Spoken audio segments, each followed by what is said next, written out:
Doctor, आमच्या बाळाला ऐकू येते की नाही हे कसं कळणार? बऱ्याच सुजाण आई वडिलांना ही शंका असते.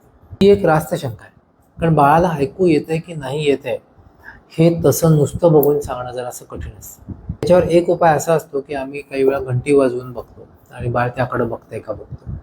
कोणत्याही प्रकारचा संपर्क न येता, त्याच्या लहरींचा संपर्क शरीराशी न होता जेव्हा आवाजाकडे बाळ रडतं तेव्हा त्याला ऐकू येत असण्याची शक्यता जरा जास्त चांगली असते. मूल बा बा बा, दा दा दा, मा मा मा असे आवाज 5व्या-6व्या महिन्यात काढायला लागतात. लोकांना वाटतं की त्याला ऐकू येते म्हणून ते बोलतंय, पण ह्या सगळ्या आवाजांचा, ज्याला आम्ही बॅबलिंग म्हणतो, त्याचा ऐकू येण्याशी काही संबंध नसतो. ऐकू येत नसलं तरी ती बाळं तसे आवाज काढू शकतात.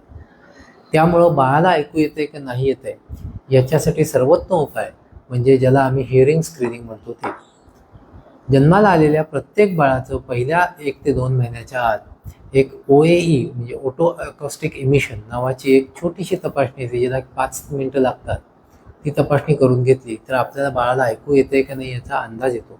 समजा त्या तपासणीत काही दोष असेल तर मात्र आपण पुढची तपासणी, ज्याला आपण बेरा म्हणतो, ती बेराची तपासणी साधारणतः 5 ते 6 महिन्याला करून घेऊ शकतो. त्यामुळं पहिल्या 6 महिन्यातच आपल्याला खात्री पटेल की आपल्या बाळाला ऐकू येते का नाही. धन्यवाद.